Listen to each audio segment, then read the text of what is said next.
সুলতান মাহমুদ গজনবী। পিতার নাম ছিল শাবুকতীগিন। তিনি একজন তুর্কির দাস ছিলেন। তিনি ভালো শিকারীও ছিলেন। তিনি তার মালিককে বলতো, আপনি আমাকে সপ্তাহে একদিন ছুটি দিবেন যেন আমি শিকার করতে পারি। মনে রাখবেন, প্রয়োজনের ক্ষেত্রে শিকার করা জায়েজ, তবে শৌখিনভাবে শিকার করা জায়েজ নাই। অথচ এমন অনেক লোক আছেন যারা শখের বশে পশু পাখি শিকার করে থাকেন, নিশানা পাক্কা করার জন্য শিকার করেন। রাসূল পাক সাল্লাল্লাহু আলাইহি ওয়াসাল্লাম এমন লোকদের উপর লানত করেছেন যারা পাখিকে বেঁধে রেখে তার উপর নিশানা লাগায়। শাবুকতীগিন বলেন, আমি শখের বশে শিকার করতাম না, প্রয়োজনেই শিকার করতাম। আমি শিকার করে যা নিয়ে আসতাম, আমার ঘরের লোকেরা পুরা সপ্তাহ তা খেয়েই বেঁচে থাকতো।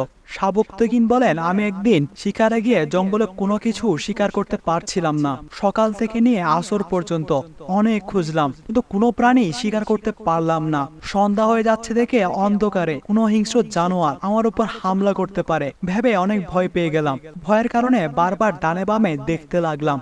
এমন সময় একটি হরিণের বাচ্চা দেখতে পেলাম, আর আমি সেই হরিণের বাচ্চাটিকে ধরে ঘোড়ায় নিয়ে বসলাম আর দ্রুত দৌড়াতে লাগলাম, যাতে মাগরিবের আগেই আমি জঙ্গল থেকে বাইর হয়ে শহরে পৌঁছাতে পারি। সন্ধ্যা হয়ে যাচ্ছে দেখে অত্যন্ত তৃষ্ণা হওয়া সত্ত্বেও নিজেও পানি পান করলাম না, আর ঘোড়াকেও পানি পান করালাম না। অনেক ক্লান্ত ও তৃষ্ণার্ত অবস্থায় মাগরিবের আগেই জঙ্গল থেকে বের হয়ে শহরে পৌঁছে গেলাম। এক স্থানে বসে নিজেও পানি পান করলাম আর ঘোড়াকেও পানি পান করালাম।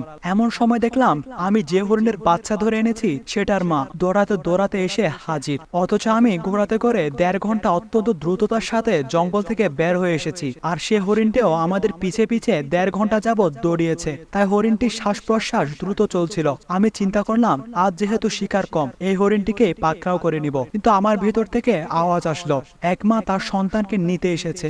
আমার বিবেক আমাকে এই কাজ করতে বাধা দিতে লাগলো, কারণ আমি সেই হরিণটির দিকে যখন দেখলাম তার তাকানোটা ছিল প্রশ্নবোধক, যেন বলছে, আমার বাচ্চাটিকে ছেড়ে দাও। আমি সে হরিণটির বাচ্চাটিকে ছেড়ে দিলাম। বাচ্চাটি যখন তার মায়ের কাছে গেল, মা বাচ্চাটিকে আদর করে জিহ্বা দিয়ে চাটতে লাগলো। তারপর তারা জঙ্গলের দিকে যেতে বারবার আমার দিকে তাকাতে লাগলো, তারপর আসমানের দিকে তাকাতে লাগলো। শাবুকতীগিন বলেন, আমার জীবনে এতটা প্রশান্তি কখনো লাগেনি আগে, যতটা প্রশান্তি হরিণের বাচ্চাটিকে ছেড়ে দিয়ে অনুভব করেছি। তিনি আরো বলেন, আমি ঘরে গিয়ে এশারের নামাজ পড়ে ওযু অবস্থায় ঘুমিয়ে গেলাম, আর আমার নসিব জেগে উঠল। সেদিনে ঘুমের মধ্যে মদিনাওয়ালা মাহবুবের দিদার নসিব হয়ে গেল। রাসূল করিম সাল্লাল্লাহু আলাইহি ওয়াসাল্লাম আমার স্বপ্নে আসলো। আমার অন্ধকার ঘর আলোকিত হয়ে গেল। ফুলের সরব যেন আমার ঘরের কোনায় কোনায় ছড়িয়ে গেল। দয়াল নবী হযরত মুহাম্মদ সাল্লাল্লাহু আলাইহি ওয়াসাল্লাম আমার দিকে তাকিয়ে মুচকি হেসে বলছেন, হে শাবুকতীগিন, যদি তোমাকে বাদশা বানানো হয় তাহলে প্রজাদের প্রতিও কি এমন তোর দয়া প্রদর্শন করবে,